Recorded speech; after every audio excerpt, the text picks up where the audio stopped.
அனைத்துலக உயிரோடை தமிழ் வானொலி மற்றும் இலக்கு மின்னிதழ் நேயர்களுக்கு வணக்கம். இது தாயக களம். இன்றைய தாயக களத்தில் தாயகத்திலிருந்து திருமிகு மகாசேனன் அவர்களை அழைத்து வந்திருக்கின்றோம். இவர் சமகால அரசியல் சம்பந்தமாக இன்று நாங்க பேச எடுத்த விடயம் முக்கியமாக திருமிகு கஜேந்திரகுமாருடைய கட்சி தமிழ் தேசிய மக்கள் முன்னணி தமிழகம் சென்று வந்தார்கள். அவர்களுடைய தமிழகத்தினுடைய வருகை பற்றி பலதரப்பட்ட விமர்சனங்களும், அதாவது சாதகமாகவும் பாதமாகவும் இந்த தமிழ் தரப்பிலே பேசப்பட்டு வருகின்றது. அது பற்றி நாங்கள் ஒரு கொஞ்சம் ஆழமாக பேச வேண்டி உள்ளதால் இந்த விடயத்தை மகாசேனன் அவர்களே, நீங்கள்தான் அங்கு இந்த விடயங்களை உன்னிப்பாக கவனித்து வருகின்றீர்கள். அந்த வகையிலே கஜேந்திரகுமார் அவர்களுடையதும் அவருடைய கட்சி உறுப்பினர்களுடைய இந்த தமிழக வரவு என்பது நீங்கள் எப்படி பார்க்கின்றீர்கள்? இப்ப ஒவ்வொருத்தரும் ஒவ்வொரு விதமான கருத்துக்களை சொல்லிக் கொண்டிருக்கின்றார்கள். உங்களுடைய பார்வையில் இந்த இவர்களுடைய தமிழகத்தினுடைய இந்த வரவு இதை எப்படி பார்க்கின்றீர்கள் என்பதை கொஞ்சம் விளக்கமாக கூறுங்கள். என்று சொன்னால் பல காலங்களுக்கு பிற்பாடு ஒரு தமிழ் ஈழத்திலே இருந்து ஒரு அரசியல் கட்சி தமிழகம் சென்றது இப்பொழுதுதான். சோ அந்த வகையிலே நீங்கள் கூறலாம். வணக்கம். அனைவருக்கும் வணக்கம். வணக்கம் அண்ணா. நான் நினைக்கிறேன் என்னன்னு சொன்னால், இப்ப நீங்க சொன்னதான் நீண்ட காலத்துக்கு பின்னர் ஒரு ஒரு தீர்க்கமான ஒரு பயணமாகவும் உரையாடப்படக்கூடிய பயணமாகவும் தமிழ் தேசிய மக்கள் முன்னணி தலைமையிலான தமிழ் தேசிய பேரவை நினைக்கிறேன் தமிழ் தேசிய பேரவையின் தமிழக வியம் உரையாடப்பட்டு வருது. கிட்டத்தட்ட அதை நினைக்கிறேன் நீங்க சொன்ன அது பாசிட்டிவாக உரையாடப்படுது, நெகட்டிவாக உரையாடப்படுது. ஆனால் எந்த பார்வையில இது ஒரு பாசிட்டிவான பார்வையா தான் பார்க்கிறேன் என்று சொன்னால் பலப்படுத்தப்பட வேணும். ஆனால் அது ஒரு பாசிட்டிவ் பார்வை என்று சொன்னா கிட்டத்தட்ட 2009 பிறகு தமிழகத்துக்கும் தாயகத்துக்கும் இடையான உறவுன்றது ஒரு பெரிய ஒரு இடைவெளிக்குள்ள பயணிக்கிற தன்மையில இருக்குதோ என்ற விமர்சனங்கள் பார்வைகள் இருக்குது. ஏன்னு சொன்னால் தமிழகம் கிட்டத்தட்ட 2009 முன்னர் இந்த தமிழகத்துடனான தொடர்பை எங்களுடைய விடுதலை போராட்டம் சரியாக என்ன சொல்றது சரியான அளவீட்டுல வச்சு கொண்டிருந்தது, சரியான தகவல்களை வழங்கிச்சது, சரியான ஆதரவு தளங்களையும் திரட்டி கொண்டிருந்தது. 2009 பிறகு அத்தகைய ஆதரவு தளத்தை திரட்டக்கூடிய ஒரு கட்டமைப்பு எங்கள்கிட்ட இருக்கிற நாங்கள் தமிழகத்தை ஒரு வித்தியாசமான பார்வையில பார்க்க தொடங்கி ஒரு இலங்கைக்குள்ள எங்கள்ட தேசிய பிரச்சனையை கையாளலாம் என்ற எண்ணங்களுக்குள்ள பயணிக்கிற ஒரு அரசியல் கட்சி வளர்ச்சியும் எங்கள்கிட்ட ஏற்பட்டதுதான் நாங்க தமிழகத்தை விலத்தி போறதுக்கான தன்மையா இருந்தது. அதே சந்தர்ப்பத்துல தமிழகத்தை பொறுத்த வரைக்கும் 2014 திமுக அரசு வருகைக்கு பிறகு திமுகவும் பெருமளவு என்ன செய்ய யோசிச்சுன்னு சொன்னால் இந்த ஈழத்தமிழ் அரசியலை தமிழக அரசியலிருந்து முழுமையாக தவிர்த்து போக வேண்டிய ஒரு தேவை அதுக்கு இருக்கேன்னு சொன்னால் என்ன சொன்னாலும் இப்ப சரிபிழை என்ற வாதங்களுக்கு அப்பால 2009 இடம்பெற்ற இனப்படுகொலை அந்த பக்கங்களுக்குள்ள திமுக அதை சரியாக ஈழத்தமிழர்கள் சார்ந்த அரசியல் செய்யவில்லை என்ற ஒரு விமர்சனம் இன்றைக்கு வரைக்கும் இருக்கிறதால அடுத்தது ஒரு 10 ஆண்டுகள் 2010 பிறகு ஒரு 10 ஆண்டுகள் திமுக ஆட்சி பிறப்புக்குள்ள வர முடியாமைக்கான ஒரு காரணமாகவும் இந்த ஈழத்தமிழ் அரசியல் அவர்கள் செய்த துரோகம் என்ற ஒரு விடயமும் அதிகம் தமிழக அரசியல்ல உரையாடப்பட்ட விடயம்.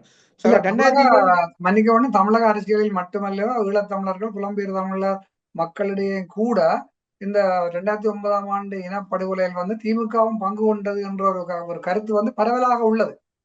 சில விடயங்களை நாங்கள் யதார்த்தபூர்வம் ஆராய்ந்து பார்க்கும் பொழுது அது உண்மையும் கூட என்று கூட சொல்லக்கூடிய அளவில் 2020 பிறகு ஆட்சிக்கு வந்த திமுக அரசு என்ன செய்யுன்னு சொன்னால் தங்களுக்கான ஒரு எங்கெல்லாம் தங்களுக்கு பலவீனங்கள் அந்த பலவீனங்கள் கலையத்தான் இந்த ஆட்சியாளர்களும் விரும்புவார்கள். அந்த அடிப்படையில் தமிழக அரசியலுக்குள்ள ஈழத்தமிழ் அரசியல் இருக்கிறன்றது தங்களுக்கு ஒரு பலவீனமான பக்கம் என்ற அடிப்படையில அதே கலையை முற்படுகிறார்கள். கிட்டத்தட்ட அது அது அது அது அது தென்னிலங்கைக்கும் ஒரு சாதகமான அரசியல். அதால நடக்கணும்னா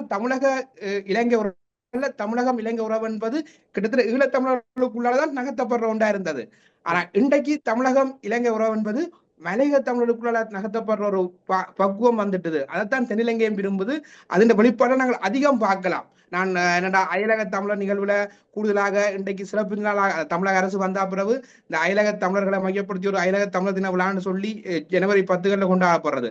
அதுகள்ல இலங்கையில இருக்க தமிழ் பிரதித்துவம் யாரை அழைக்கப்படுறாங்க பிரதான சிறப்பினர் பிரதானமாக அழைக்கப்படுறான்னு சொன்னால் மலையக தமிழர்கள் அழைக்கப்படுற தன்மை ஒன்று இருக்குது. கடந்த வருடம் கூட முன்வரிசையில அமைச்சர் என்ன பேர் கடத்தொழில் அமைச்சர்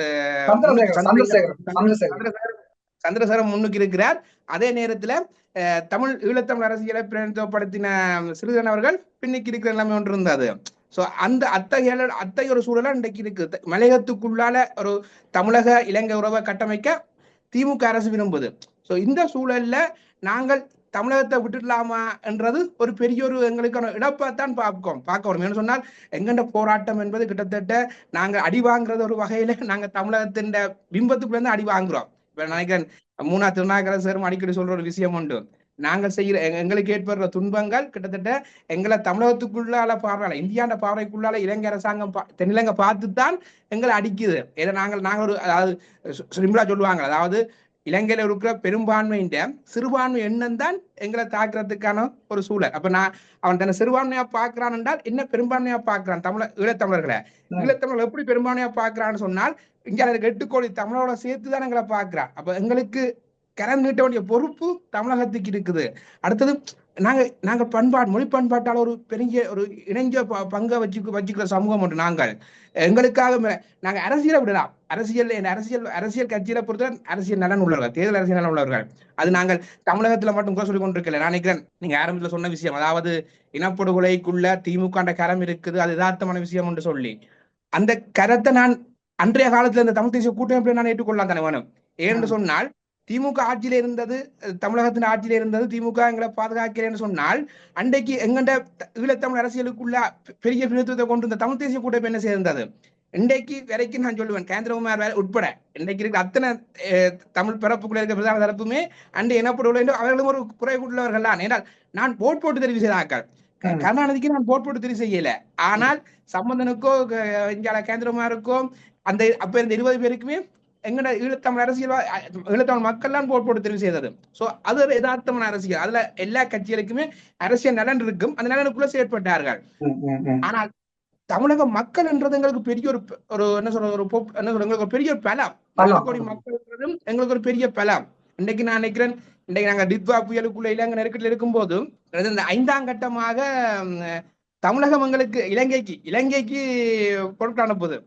அது எங்க போய் என்ன சொல்றது, தமிழகம் ஈழத்தமிழருக்குள்ள நகர்த்த வேண்டிய அரசியல் இன்றைக்கு தமிழகம் நேரடியாக இலங்கைக்கு செய்யற ஒரு சூழலுக்குள்ள நாங்கள் இன்றைக்கு இருக்கிறோம்.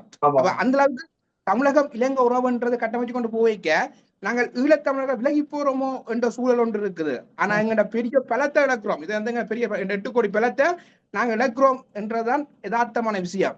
ஏன்னா நான் நினைக்கிறேன், ஒரு ஆரம்பத்துல ஒரு பாடலாசிரியர் இலங்கைக்கு வந்திருந்தவர் 2015 காலப்பகுதியில் நினைக்கிறேன். சோ அந்த காலப்பகுதியில வரும்போதும் நாங்க ஒரு கேள்வி வச்சுனாங்க. என்னன்னு சொன்னால் 2009 என்ன சொன்னாலும் அரசியல் கட்சிகள் என்னதான் செயற்பட்டு இருந்தாலும் அங்க இந்த சிவில் சமூகங்கள் எங்களுக்காக போராடினது, அங்க இருந்த பல்கலைக்கழக மாணவர்கள் எங்களுக்காக போராடினார்கள். இன்று வரைக்கும் எங்களுக்காக 16 பேருக்கு மேல தீக்குளிச்ச வரலாறு தமிழகத்துக்குள்ள இருக்கு. மக்கள் தீக்குளிச்ச வரலாறு எங்களுக்கு இருக்கு. அப்ப பெரிய பலத்தை பெரிய ஆதரவு தளத்தை தந்த தமிழகம் 2010க்கு பிறகு நாங்க செத்து கொண்டாண்டு இருக்கிறோம். நாங்க நேரடியா உயிரிழ இழக்காட்டியும் எங்களோட உடமையில இழக்கிறோம், எங்களோட இருப்பு இழக்கிறோம், நாங்க எங்களோட வாழ்வுரிமை இழந்து கொண்டு போறோம், பொருளாதார உரிமை இழந்துட்டு போறோம். சோ இதுக்காக ஏன் இன்னும் எங்க தமிழகம் எங்களுக்காக இன்றைக்கு கதைக்குது இல்ல. 2009 ஒரு ஆயுத போராட்ட முடிவோட எங்களுடைய தமிழ் மக்கள் முழுதாக அழிஞ்சு விட்டார்கள் என்று தமிழகம் நினைக்குதோ என்ற கேள்வியை நம்ம யுகபாரதி கவிஞர் யுகபாரதி வந்திருந்தார். அவரோட கேள்வி யுகபாரதி எங்களுக்கு சொன்ன பதில் என்ன சொன்னால், அவர் ஒரு ஈழத்தமிழ் ஆதரவாளர். அவர் சொன்ன பதில் என்ன சொன்னால், 2009க்கு முன்னால் ஈழத்துல இருந்து ஒரு செய்தி தான் பெறும். அந்த ஒரு செய்தி நம்பகமான செய்தி. நாங்கள் இன்னொரு செய்திட்டு அதை ரெஃபரன்ஸ் பண்ண தேவையில்லை. அந்த ஒன்றுதான் தலைமை, அந்த ஒன்று தலைமையிட்ட இருந்து வர செய்தின்னு சொல்லி. ஆனா 2009க்கு பிறகு என்ன, நாங்க தலைமையில் ஆசிரியக்கப்பட்டு விட்டோம். தமிழ் தேசிய மக்கள் முன்னேற்ற அரசியல், தமிழ் தேசிய கூட்டமைப்பு அரசியல் 2015 இன்னும் நாங்க சிதறிக்கொண்டே போறோம். சிதறிக்கப்பட்ட தலைமைத்துவங்கள் ஒவ்வொன்றும் ஒவ்வொரு கதை சொல்லும். அன்றைக்கு அவர் வந்திருந்த சொன்ன விஷயம், சி விக்னேஸ்வரன் ஒரு கருத்தை சொல்லுவார், கேந்திரம் ஒரு கருத்தை சொல்லுவார், சம்பந்தம் ஒரு கருத்தை சொல்லுவார். அப்ப தமிழகம் எந்த கருத்துக்கு ரிப்ளை பண்றன்ற தமிழகத்துக்கு ஒரு நெருக்கடி இருக்கு. தமிழகம் அரசியலை விட்டு மக்களுக்கே குழப்பம். தமிழக என்றால் ஒருவேளை கேந்திரம் நெருக்கடி இருக்குன்னு சொன்னால் அங்கால சொல்லுவார், சம்பந்தம் சொல்லுவார், இல்ல நாங்கள் இளைஞர் சமூகத்தை பேசி தீக்கிறோம் உண்டு. ஒரு பெரிய தலைவர் அப்படி சொல்லும் போது தமிழக மக்கள் என்ன யோசிப்பினா, ஓகே அங்க மக்கள் நிம்மதிக்க உண்டு. அடுத்து ஒரு கொதிப்பு நிலையில தான் என்ன நாங்க உணர்வாட இணைஞ்ச மக்கள். ஏன்னா நாங்க உணர்வாளதான் தமிழகமும் ஈழத்தமிழ் இணையம்னு சொல்லிக்க எங்களுக்கு ஒரு பெரிய அடிவிலைக்குதான் அங்க கொதிப்பு வரும். அப்ப ஆமா. நாங்க எங்களுக்கு எங்கள் கோயில் அடிக்கப்படுது நாங்க தொடர்ச்சியா சொல்லிக் கொண்டிருக்கணும். அது பெரிய அவலமா நாங்க காட்டணும். ஆமா. அந்த அவலமா நாங்க காட்டும் போதுதான் அதுக்கு தமிழகமும் மக்களும் ரிப்ளை பண்ணின கதை இருந்தது. அப்ப நாங்க தமிழகத்துக்கு செய்தியை கொண்டு செல்ல வேண்டிய தேவைகளுக்கு இருந்தது.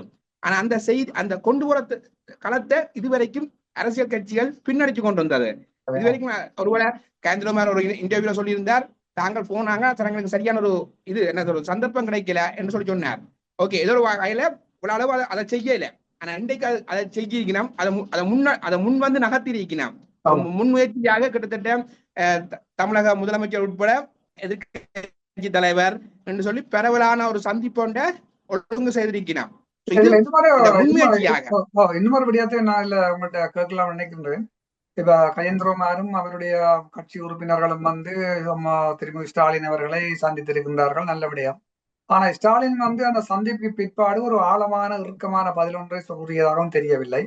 அதுக்கு பிற்பாடு இந்த தமிழ் தேசிய மக்கள் முன்னணியினர், தமிழ் தேசிய பேரவை அவர்கள் வந்து மற்ற கட்சிகளையும் சந்தித்திருக்கின்றார்கள். ஆனால் இப்பொழுது அரசியலில் குறித்துள்ள மக்களுடைய ஆதரவை பெற்று வரும் விஜயை சந்திக்கவில்லை.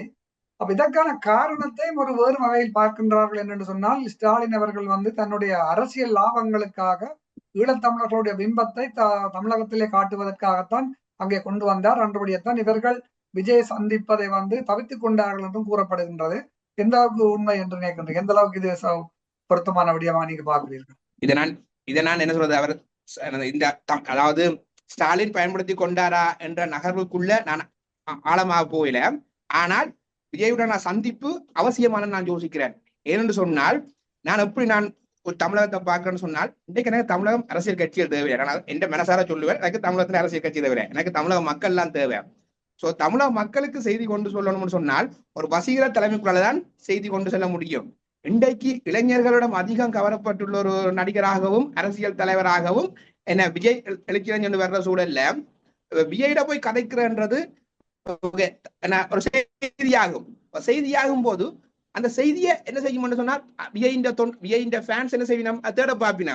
ஏன் இன்றைக்கு தமிழக ஈழத்தமிழர் அரசியல் தலைவர் வந்து சந்திச்சுட்டு போய் தேட போகும்போதும் எங்கட பிரச்சனை அங்க ஒரு பெரிய ஒரு உரையாடலுக்குள்ள இளம் தலைமுறைக்குள்ள உரையாடல வந்திருக்கு. நான் அநேகமாக நான் இங்க தமிழக செயற்பாட்டாளர் அடிக்கடி சொல்ற விஷயம் என்னன்னு சொன்னால், என்ன பொறுத்தவரை எனக்கும் குறைஞ்சபட்சம் மே 18க்கு நவம்பர் 27க்கு இந்த தமிழகத்தின் சினிமா பிரபலங்கள் ஒரு ட்வீட் போட்டாலே காணும். எங்களுக்கு அது பெரிய பந்திகள் தேவையில்லை. ஒரு ட்வீட் போட்டாலே அவர்கள் ரசிகர்கள் தேடுவினா, ஏன் இந்த நடிகர் இந்த ட்வீட் பண்ணிருக்கிறான். எங்களுக்கு என்ன, எங்களுக்கு தமிழகம் எங்களை விஷயத்தை தொடர்ச்சியாக தெரிஞ்சு கொண்டிருக்கோம்னு யோசிக்கிறோம். அந்த களத்துக்குள்ள இவர்கள் விஜயை சந்திக்க ஒரு இன்டர்வியூ சொல்லி இருக்கிறார் கேந்திரமார் அவர்கள். அதாவது தங்களுக்கு அந்த அவரை சந்திக்கிறதுக்கான ஒரு தொடர்பாடல் சரியா கிடைக்கவில்லை. தொடர்பாக கிடைக்கிற சந்தர்ப்பத்துல தாங்க சந்திப்பு முடிஞ்சுது. அடுத்த நாட்கள் இந்தியான வெளிவார அமைச்சர் என்ன இலங்கைக்கு வந்த போது அந்த சந்திப்புல கேந்திரமார் போனாலும் அந்த பயணம் ஷோர்ட் பீரியட் இருந்தால முடிஞ்சுட்டா தொடர்வோம்னு சொல்லிக்கிறார். என்ன பொறுத்த என்னன்னா இது தொடரணும், இது முழுமை இல்லை. நீங்க சொன்ன மாதிரி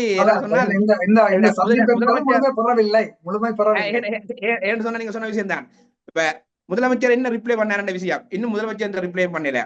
எதிர்கட்சியால பெரிய பலமான ஒரு எதிர்கட்சின்னு சொல்லி பெண்டைக்கு எதிர்கட்சின்றது அதிமுக ஒரு பெரிய பலமான ஒரு செய்தியை வழங்கல. ஆனால் தமிழக வாழ்வுரிமை கட்சி மட்டும் குறிப்பாக இந்தியால தமிழகத்துல இருக்கிற இலங்கை தூதரகத்துக்கு முன்னால போயிட்டு போராடி இருக்கிறார்கள். வேல்முருகன் அவர்கள் அதை நாங்கள் வரவேற்கிறோம். ஒரு இப்போதைக்கு சந்திச்ச கட்சிகளுக்கு இல்ல ஒரே ஒரு ரெஸ்பான்ஸ் தான் தமிழக வாழ்வுரிமை கட்சியில இருந்து மட்டும்தான் அந்த ரெஸ்பான்ஸ் வந்திருக்குது. இன்னும் மற்ற கட்சிகிட்ட இருந்து சாதகமான ரெஸ்பான்ஸ் வரையில. அப்ப சாதகமான ரெஸ்பான்ஸ் வரல நாங்கள் தோல்வி இல்லை, அதே மாதிரி சொல்லணும். சாதகமான ரெஸ்பான்ஸ் வரலன்னு தோல்வி இல்லை.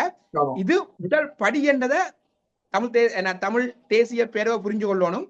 இதை தொடர்ச்சியா நகர்த்தணும்ன்றது எப்படின்னு சொன்னா ரெண்டு விடயம். ஒன்று, தமிழக சந்திப்புகள் பிரிவடையணும், தமிழக சந்திப்புகள் தொடர்ச்சியாக பிரிவடையணும். என்று சொன்னால் நாங்கள் மலையக தலைவர் பார்க்கலாம். என்ன பேர், செந்து தொண்டமான் தமிழகத்துக்கு வருவார், சாதாரணமாக சந்திச்சுட்டு போவார். தமிழக தலைவர்கள அதாவது தமிழக தலைவர்கள் சொல்லி வெறுமனவே அரசியல் கட்சிகள் தலைவர்கள் மட்டுமல்ல, குறிப்பாக அமைச்சர் மட்டத்தில் இருக்கிறார்கள், முதலமைச்சர் மட்டத்தில் இருக்கிறார்கள், எல்லாரையும் சாதாரணமா சந்திச்சுட்டு போற உறவு நிலை இன்றைக்கு மலையக தலைவர் இருக்குது. அந்த ஒரு உறவு நிலை நாங்க வளர்க்க வேணும். அந்த ஒரு உறவு தமிழ் கட்சிகள் ஈழத்தமிழ் கட்சிகள் வளர்க்கணும். அதுக்கு இந்த ஒரு பயணத்துடன் முடியாது. கேந்திரகுமார் கிட்டத்தட்ட இன்றைக்கு 2000 ஆண்டு 25 வருஷத்துக்கு மேல அவர் அரசியல் செய்கிறார். ஒரு பார்லிமெண்ட் உறுப்பினராக வழங்கி அரசியல் தன்மை இருக்குது. ஆனால் அத்தகைய கேந்திரகுமாரே சொல்றார், தமிழக கட்சியில தனக்கு பழநெடுமானுடன் அதிகம் தொடர்பு இல்லை. ஆனா பழநெடுமான்றவர் எங்க ஈழத்தமிழ் அரசியல்ல ஒரு முக்கியமான ஒரு கடந்த கால அரசியல் செயற்பாடுகளா இருந்திருக்கிறார். இன்றைக்கு வரைக்கும் செயற்பட்டு கொண்டிருக்கிறார். ஆனா அவரோட தனக்கு பெரிய நெருக்கமான தொடர்பு இல்லைன்னு சொல்றார். சந்திச்சதான்னு சொல்றார். தனக்கு தமிழக கட்சிகளுக்குள்ள கிட்டத்தட்ட வைகோடன் மட்டும்தான் தனக்கு ஒரு தொலைபேசி தொடர்பாளர் மற்ற எந்த தலைவருடையும் பெரிய தொடர்பாளர் சொல்லுவது என்பது அவலமான செய்தி இது. ஏனால் நீண்டகால அரசியல் ஈழத்தமிழ் அரசியோட நீண்டகால தொடர்புள்ளவர்களுடனேயே பெரிய உறவுகளை இல்லாத சந்தர்ப்பத்துல ஸ்டாலின் அரசியல் என்றது புதிய அரசியல் வரவு. இன்றைக்கு அரசியல் செய்கிற பெருந்தலைமுறைகள் புதியவர்கள். அடுத்தது இங்க அதிமுக இருக்க எடப்பாடி பழனிசாமியோ சரி, இல்லாட்டி இங்க பாஜக இருக்கிற நயினா நாகேந்திரனோ இல்லாட்டி அண்ணாமலையோ அல்லது இங்கால என்ன புதுசா வர்ற விஜயோ சரி, எல்லாருமே புதிய அரசியல் தலைவர்கள். அதாவது நீண்டகால ஈழத்தமிழ் அரசியலோட செயற்பொருளோட எங்க தொடர்பு இல்லைன்னு சொன்னால் புதியவர்கள் நாங்க எப்படி தொடர்புக்க போற கேள்விக்குரிய நாங்க பார்க்க வேண்டியிருக்குது. எப்படி நாங்க பார்க்கலாம். இப்ப பல மட்டங்களிலே கஜேந்திரகுமாருடைய இந்த தமிழகத்தினுடைய சமூகம் என்பது அங்கு சந்தித்து அரசியல்வாதிகளை சந்தித்தது என்பது சில மட்டங்களிலே ஒரு நெகட்டிவாக பேசப்பட்டாலும் நாங்கள் இப்படியும் பார்க்கலாம் நினைக்கின்றேன். என்னன்னு சொன்னால் இப்ப 2009ஆம் ஆண்டுக்கு பிறகு மெதுவாக ஈழத்தமிழர்களுக்கான ஆதரவு தளம் தமிழகத்திலே குறைந்து கொண்டு வந்தது. கஜேந்திரகுமாருடைய தமிழக வரவு என்பது திருப்பி ஈழத்தமிழர்கள் பற்றி ஒரு பேசு பொருள் ஒன்றை கொண்டு வந்திருக்கின்றது. நானும் அதுதான் நினைக்கிறேன். சொன்னால் கிட்டத்தட்ட அண்மை அந்த அதாவது கஜேந்திரகுமார் அவருடைய பயணத்துக்கு பின்னர் குறிப்பாக வைகோ பழநெடுமான் போன்றவர்கள் சில அதிருப்தியில வெளியிட்டிருந்தார்கள். அந்த அதிருப்தியை கூட நான் பாசிட்டிவா தான் பாக்குறேன். எப்படி பாசிட்டிவா பாக்குறேன்னு சொன்னால் இன்றைக்கு தமிழகம் திருப்பி அதாவது வைகோவோ பழநெடுமான் ஆரண்டு பார்த்தால் அவர்கள் இன்றைக்கு திராவிட முன்னேற்ற கழகத்தின் கூட்டணிக்கு இருக்கிறார்கள். சோ ஆளுந்தரப்பு கூட்டணிக்கு இருக்கிற கட்சிகள் சேர்ந்து ஒரு கூட்டறிக்கை விடுறார்கள் இனப்படுகொலையை பற்றி என்று சொல்லும் போது நாங்க ஒரு கொதிநிலையை திருப்பி உருவாக்கிட்டோம். தமிழகத்துக்குள்ள ஈழத்தமிழ் அரசியல பேசுறதுக்கான ஒரு கொதிநிலையை உருவாக்கிட்டோம். அதுவும் கிட்டத்தட்ட தேர்தல் காலம். இப்ப தமிழகத்துல தேர்தல் காலத்துக்குள்ள நான் கொதிநிலை உருவாக்கி இருக்கிறேன்றது எல்லா கட்சியும் ஒரு வகையில எங்களை பேச வேண்டிய தேவை இருக்குது. அதை நான் தமிழக அந்த அதிருப்தியை வெளியிட்ட கட்சிக்கார நான் வினயமா கூறுறது என்னன்னு சொன்னால், நீங்கள் வெறுமனே நீங்க வெறுமனே அறிக்கை விடலாது. இப்ப எதிர்கட்சிகள் வெறுமனே அறிக்கை விட்டு போகலாம். நீங்க ஆளுந்தரப்பு நீங்க வெறுமனே அறிக்கை விடையலாது. உங்களுக்கு ஒரு பொறுப்பு இருக்குது. ஆளுந்தரப்பா இருக்கிற மட்டும் பொறுப்பு இருக்குது. அடுத்தது உங்கள் மேல இருக்கிற அதாவது கரையை தீக்கூடிய பொறுப்பு இந்த கூட்டணிக்கு. இப்ப திமுக கூட்டணிக்கு திமுக இருக்கிற அந்த கரையை களைய வேண்டிய பொறுப்பு இருக்குது. ஏன்னா நாங்கள் சொல்லிக் கொண்டிருக்கிறாரு என்ன 2009 சொல்லி அந்த பிழைக்கிறதுக்கு பொறுப்பு இருக்குது. நாங்க அது பொறுப்புக்குரியதை நாங்க அதுக்கு தீர்வை கொடுத்துட்டோம். சரி, தீர்வை கொடுத்தா சரி. அப்ப இன்றைக்கு கூட அவைக்கு ஒரு வாய்ப்பு இருக்குது. என்ன செய்யலாம்? மீள என்ன இனப்படுகொலை தீர்மானத்தை தமிழக சட்டசபையில நிறைவேற்றி தேர்தல் என்ன பொறுத்த தேர்தல் நன்மையா கூட செய்யலாம். அவரோட தேர்தல் நலனா கூட செய்யலாம். இதை தமிழக சட்டசபையில நிறைவேற்றும் போது ஏகமனதான் கண்டிப்பா நிறைவேற்றப்படும். அதை திருப்பி மத்திய அரசுக்கு ஒரு பிரஷரை கொடுக்கறதுக்கு ஒரு பயன்படுத்திக் கொள்ளலாம். வெறுமனவே என்ன சொல்ற உரையாடலுக்கு அப்பால ஒரு செயற்பாட்டு பொறிமுறைக்கு போகணும். அதுதான் எங்கட வினயமா இருக்குது. அதுக்கான உந்துதல் என்ன செய்யணும்னு சொன்னால் இங்க தாயகம் கொடுக்கணும். ஏன்னா தாயகம் இன்றைக்கு நான் நினைக்கிறேன் தாயகத்திற்குள்ள சில நேரங்கள்ல அரசியல் என்ன சொல்றது சிங்களமயமாக்கப்படுற அரசியல் அல்லது தேசியமயமாக்க இலங்கை தேசியத்துக்குள்ளே எங்கட அரசியல் நகரப்படுற ஒரு கவலைக்கூடமான விஷயங்கள் இருக்குது. சோ அது என்ன எங்க நடக்கிறது? எங்கட அரசியல் விழிப்புணர்வின்மைதான் காரணம். சோ இன்றைக்கு தமிழகத்துக்குள்ள போய் எங்கட பிரச்சனையை சொல்ற தமிழக மக்கள் ஆதரவை திரட்ட விரும்புற தமிழ் தேசிய பேரவை தாயகத்துக்குள்ள என்ன செய்யணும்னு சொன்னால் மக்கள் மயப்படுத்தணும். எங்கட பிரச்சனை என்ன, இந்த ஏக்கிய ராட்சி அரசியல் வரைவுன்றது என்னத்தை கொன்ற போதும் அது எத்தகைய பாதிப்பை கொண்டு வரும் என்று மக்கள் மயப்படுத்தி ஒரு திரட்சியான மக்கள் போராட்டத்தினூடாக எங்க மக்களுக்கு அரசியல் அறிவு ஊட்டப்படுறது. அதே நேரத்துல நாங்கள் போராடுறோம் என்ற செய்தியை தமிழகத்துக்கு வழங்க வேணும். அதுதான் நான் நினைக்கிறேன். இதை தொடர்ச்சியாக நகர்த்துறது என்றால் ஒரு நாள் சந்திப்போட எதுவும் முடிய போறது இல்ல, தொடரணும். இது தொடர்ச்சியான ஒரு இது ஃபர்ஸ்ட் ஸ்டெப். நாங்க பூச்சியமா இருந்த இடத்துல நாங்க பூச்சியமாக ஈழத்தமிழர் இலங்கை ஈழத்தமிழர் ஈழத்தமிழர் தமிழக உறவு என்பது 2009க்கு அப்புறம் பூச்சியமாக போன நிலைமையில இன்றைக்கு ஒரு பூச்சியம்னு சொல்லி நாங்க மைனஸ்லயும் போயிட்டுது. மைனஸாக போன நிலைமையில இன்றைக்கு ஒரு +1 போயிருக்கிறோம். இந்த +1 தீர்வு இல்லை. சோ அதை நாங்க நகர்த்த வேண்டிய தேவை இருக்குன்னு நான் நம்புறேன். இல்ல இந்த வைகோ அவர்களுடைய அறிக்கையில மிக ஒரு காட்டமாக சொல்லியிருந்தார் கஜேந்திரகுமாரை அந்த உண்மையிலேயே அது எந்த அளவுக்கு அது பொருத்தமான சொல்லாடல் என்று புரியவில்லை. அந்த இனப்படுகொலைக்கான தீர்வை அவர் அதிலே உள்ளடக்கவில்லை என்றும், மற்றது அதுல இன்னும் ஒரு வாசகம் இடத்திலே போடப்பட்டிருந்தது இந்த ஸ்ரீலங்கா அரசினுடைய கைக்கூலி என்ற மாதிரி எல்லாம் எழுதியிருந்தது அந்த அறிக்கையில. இது மிகவும் ஒரு கடுமையான அந்த அறிக்கை ஒரு குழப்பமான அறிக்கை நான் நினைக்கிறேன். ஆனால் அந்த அரசியலுக்குள்ள போகணும்னு நான் யோசிக்கிறேன். தமிழகத்தின் உள்ளக அரசியல போகக்கூடாது. ஆனால் அது எங்களை பற்றி கலைக்கிறதால நாங்கள் ஒரே ஆளாக நம்புறேன். அந்த அறிக்கையில வேல்முருகன் தமிழக வாழ்வுரிமை கட்சியின் பேரும் இருக்குன்னு நினைக்கிறேன். அமைப்புகள் போட்டிருந்தார்கள். ஆனா தமிழக வாழ்வுரிமைன்னு செய்யப்பட்டிருக்குது. கிட்டத்தட்ட கேந்திரமார் அவரோட சந்திப்பை தொடர்ச்சியாக ஈழத்தமிழுக்காக ஒரு தூதர போராட்டத்தை செய்திருக்கிறான். தமிழக வாழ்வுரிமை கட்சி சந்திச்சது தமிழ் தேசிய பேரவைக்குள்ள சந்திப்பு நடந்தது. சோ கிட்டத்தட்ட நான் அறிஞ்ச வரைக்கும் ஒரு செய்தி அறிஞ்சிருந்தேன். அதாவது அந்த அறிக்கையில கையெழுத்திடவில்லை. குறிப்பாக வைகோ அவர்களும் கையெழுத்திடல. அதுல கூட்டு அமைப்புகளுக்கும் சில பேருக்கு இந்த செய்தி தெரியான்னு சொல்லி, ஆனா என்ன எதிர்த்து அறிக்கை விட மாட்டேன் கூட்டாட்சி எப்படின்னா கூட்டாட்சி எப்படின்னு அடிப்படையில எதிர்த்து அறிக்கை விட மாட்டேன் மொழியே. ஆனால் முழுமையான உடன்பாடு இன்மை என்றுதான் சொல்லப்படுது. ஆனால் அது இதை நாங்கள் நெகட்டிவா பார்க்க வேண்டியது இல்லை. என்ன பொறுத்தவரை இது நாங்க பாசிட்டிவா பார்க்கலாம். எங்களை பற்றி உரையாட தொடங்கிட்டோம். ஆனா உரையாடலுக்கு அப்பால செயற்பாட்டுக்கு போகணும். எங்களுக்கு பொறுப்பு இருக்குது என்று சொன்னால் நாங்கள் விமர்சிச்சுட்டு மட்டும் இருக்கிறாது என்றால் வைகோக்கோ சரி, பிரணடுமான் ஐயாக்கோ சரி, எங்கண்ட ஈழத்தமிழ் அரசியலுக்குள்ள ஒரு நீண்ட தொடர்பு இருக்குது. அவர்கள் அதை தங்களோட ஆத்மார்த்தமான ஒரு உறவு நிலைக்கு வச்சிருக்கணும். வைகோ அவர்களை நான் எங்க அவரை நான் பெருசா பார்க்கிறேன்னு சொன்னால் கிட்டத்தட்ட காங்கிரஸ் கூட்டணிக்குள்ள ஜெயிச்சுதான் அவர் என்ன மத்திய அரசுக்குள்ள மத்திய பாராளுமன்றத்துக்குள்ள உறுப்பினராக போனவர். அங்க போய் கொண்டும் காங்கிரஸை திருப்பி அடிச்சவர்.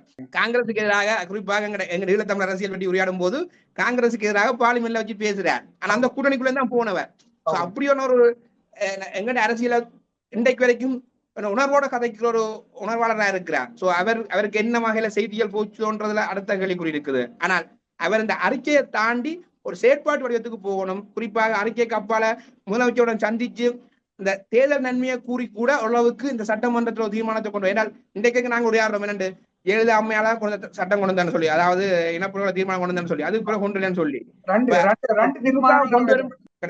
சொல்லுங்க சார். 2 தீர்மானங்கள் ஜெயலலிதா அம்மையார்.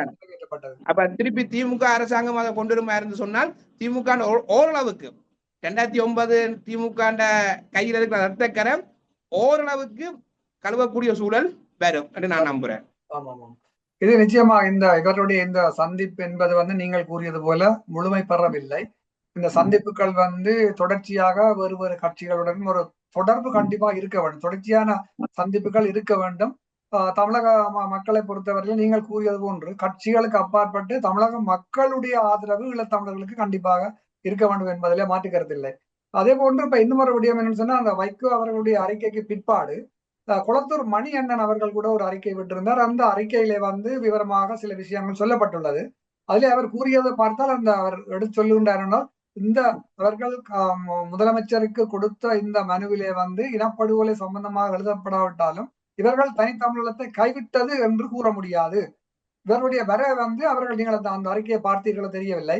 அவர்களும் அதில் ஒரு 5-6 அமைப்புகள் கட்சிகள் எல்லாம் அமைப்புகள் ஒன்றாக கூட்டாக சேர்ந்து அதில் விட்டுருக்க. அந்த கூட்டமைப்பிலே இந்த வைகோ அண்ணன் அவர்களுடைய இந்த அறிக்கையில கையெழுத்திட்ட வேல்முருகன் அண்ணன், மற்றது தோழ தியாக கூட அந்த அமைப்பிலே அங்கத்துவமா இருக்கின்றார்கள். அந்த அறிக்கை நீங்க பார்த்திருந்தா அதை பற்றி கூறுங்க. நிச்சயமா நான் குளத்தூர் மணி அண்ணன் நான் அறிக்கை பார்த்தினான்.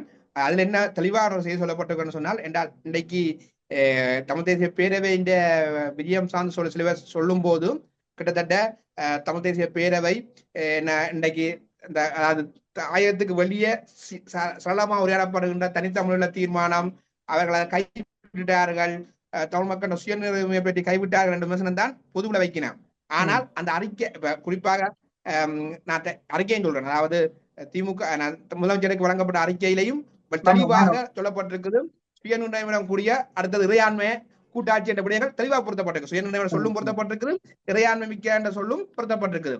அதைத்தான் குளத்தூர் மணியன் என்ற அறிக்கையிலும் இருக்கு அப்படின்னு சொன்னால், கிட்டத்தட்ட கூட்டாட்சி கோரிக்கை என்பது தனித்தமிழத்தை பலவீனப்படுத்துற கோரிக்கை அல்ல.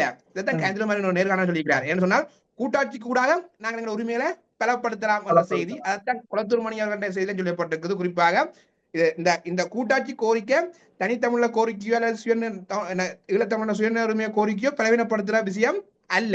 ஆனா அவர் தன்ற ஆதங்கத்தை எப்படி வைப்பார்னு சொன்னால் இனப்படுகொலையை கழிச்சிருக்கலாம் என்பதுதான் குளத்தூர் மணி அவற்ற ஆதங்கமாகவும் இருக்குது. அது என்ன பொறுத்தவரை ஒரு கௌரவமான ஒரு உரையாளா இருந்தது. எப்படி அதாவது இப்ப எனக்கு வைகோ ஐயா அறிக்கை வந்து ஒரு என்ன ஒரு முன்னணி அரசியல முற்று முழுதாக ஒரு நிராகரிக்கிற தன்மையாக அதான் அப்படி சூழல்ல குளத்தூர் மணியன் என்ற அறிக்கை வந்து தெளிவான ஒரு பார்வை. அதாவது இதை வரவேற்கிறோம் என்ற இதைத்தான் செய்ய உரையாடலாம் என்ற விஷயமும், அடுத்தது எப்பவுமே கூட்டாட்சி என்ற அதாவது சுயநிர்ணயம் பொருள் இந்த கூட்டாட்சி வந்து கடைசி வரை என்ன செய்யாது, தமிழ கோரிக்கையை பலவீனப்படுத்தாது, அது பலப்படுத்தும் என்ற செய்தியை சொல்லி அதோட ஆதங்கம் இதையும் காய்ச்சிருக்கலாம் என்ற ஆதங்கத்தை சொல்லியிருந்தார். இத்தகைய அரசியல் நாங்கள் வரவேற்கிறோம். இதை எங்கட உறவுநிலையை பலப்படுத்தும், தமிழக மூலத்தின் உறவுநிலையை பலப்படுத்துற செய்தியா இருக்கும். ஏன்னா குளத்தூர் மணியனுக்கும் கிட்டத்தட்ட நீண்ட தமிழக ஈழத்தமிழர் சார்ந்த ஒரு ஆதரவு நிலப்பாட்டில் இயங்குறவர். அடுத்தது 2009 பிறகு நான் அறிஞ்ச வரைக்கும் நிறைய பேர் அகதிகளா போன இடங்கள்ல அகதிகளுக்கு நிறைய மறுவாழ்வு சேர்ந்த செயற்பாடுகள் தன்னுடைய சொந்த பணத்தை கொடுத்து இன்றைக்கு நிறைய பேர் என்ன புலம்பெயர் பணங்களை பெற்று தங்களை வளர்த்துக் கொண்டு சூழல்ல தன்னுடைய சொந்த பணத்தை கொடுத்து செயற்படுற அளவுக்கான ஒரு செயற்பாடு குளத்தூர் மணியனை செய்து கொண்டு வர. குளத்தூர் மணியனை பொறுத்தவரையில வந்து போராட்டம் ஆரம்ப காலத்திலே தேசிய தலைவர்கள் இளைஞராக இருந்து ஆயுத பயிற்சி எடுத்தாலே தனது வீட்டு தோட்டத்தில் வைத்து அவர்களுக்கு ஆயுத பயிற்சி வழங்குவதற்கு இடம் கொடுத்தவர் தான் குளத்தூர் மணியன். இவைகளெல்லாம் நாங்கள் மறக்க முடியாத விடயங்கள். காலங்கள் மாறி சில விடயங்கள் கோலங்கள் எல்லாம் மாறலாம். அரசியல் களத்திலே பல இதுகள் வந்து நான் ஒரு காலத்துக்கு காலம் இது மாறிக்கொண்டு போகும். அன்றபடியால் நாங்கள் அவர்களை என்றுமே நாங்கள் சில பேர் துறை என்று பேசுகிறார்கள், திராவிடர்கள், அது இதெல்லாம் பலதரப்பட்ட பேச்சுகள் வருகிறது. நினைக்கிறேன் இப்ப தமிழ் தேசிய மக்கள் முன்னணி தலைவர் கதிரமாறன் பொன்னம்பலம் அவர்களோட ஒரு முதிர்ச்சியான அரசியலை நான் பார்க்க சந்தோஷமா இருந்தேன் சொன்னால், அண்மையில் ஒரு வழங்கின ஒரு நேர்காணலையும் அவர் வைகோ ஐயா அரசியல் செயற்பாடும் சார்ந்தும் அவர் எந்தவித நிராகரிப்பையும் சொல்லல. அவருக்கு செய்தி சரியாக போயிருக்காது, அதனால சிலங்களை அவர் மாறி புரிஞ்சிருக்கலாம் அல்லது இந்த இடைவெளிகள் சில இருக்கலாம். ஆனால் நாங்கள் அவரை தொடர்ச்சியாக நான் உறவு கொள்வேன். அவருடன் எனக்கு தொலைபேசி அழைப்பு இருக்குது, தொடர்பு இருக்குது. ஸோ நிச்சயமா நான் தொடர்ச்சியாக அவருடன் நான் நடவடிக்கை மேற்கொள்வேன். அடுத்து அவற்றை கடந்த கால எங்களுக்கான அரசியல் செயற்பாடு நாங்கள் மறக்க மாட்டோம். ஸோ பன்னருமன் ஐயா சார்ந்தோ வைகோ ஐயா சார்ந்தோ எவ்வித ஒரு நெகட்டிவான கருத்தையும் சொல்லல. நாங்கள் பார்க்கும்போது ஒரு முன்னணி தலைவர்களை முன்னணிட்டே இருந்த ஒரு முதிர்ச்சியான அரசியல் பக்குவத்தை பார்க்கிறேன். இந்த அரசியல் பக்குவம் தொடரணும்னு தான் விரும்புறேன். தொடர்ன்றதுக்கு அப்பால இது இன்னும் விரியோணும், இந்த அரசியல் இன்னும் விரியோன்னு யோசிக்கிறோம். தமிழகத்தில் இதை விரிவுபடுத்த வேண்டும். நீங்கள் கூறிய போது இந்த இவர்களுடைய தொடர்பாடல் தற்பொழுது முழுமை பெறவில்லை, ஆனால் முழுமை பெற வேண்டும். இன்னும் பெரும் அளவிலே வந்து தமிழகத்தில் இது விரிவடைய வேண்டும் என்று கூறிக்கொண்டு நாங்கள் நிறைவு செய்கின்ற நேரம் நெருங்கியபடியால் உங்களுடைய நேரத்தை ஒதுக்கி இந்த நேர்காணலை வழங்கிட்டு நாங்கள் மகிழ்ச்சி அடைகின்றோம். நல்லது திருமிகு மகாசேனன் அவர்களே, நன்றி, வணக்கம். நன்றி, வணக்கம். எமது பார்வையாளர்களுக்கு வணக்கம். மக்களின் குரலாய் ஓங்கி ஒலிக்கும் இலக்கு மின்னிதழ் மற்றும் உயிரோடை தமிழ் வானொலி ஆகிய இவ்விரு ஊடகங்களும் உங்களைப் போன்ற எமது நேயர்கள் நண்பர்களின் ஆதரவிலேயே இயங்கி வருகின்றன. மிக குறைந்த வளங்களுடன் பல இடர்கள் மற்றும் தடைகளை தாண்டி பயணிக்கும் எமது ஊடகங்களின் பணிகள் மேலும் வளர உங்களால் முடிந்த நிதியுதவியை வழங்கி இன்னும் காத்திரமான செயற்பாடுகளை முன்னெடுக்க உதவுமாறு மிகவும் பணிவன்புடன் வேண்டி நிற்கின்றோம். உங்கள் பங்களிப்பு உங்களின் உரிமை குரலாய் ஓங்கி ஒலிக்கும். நன்றி.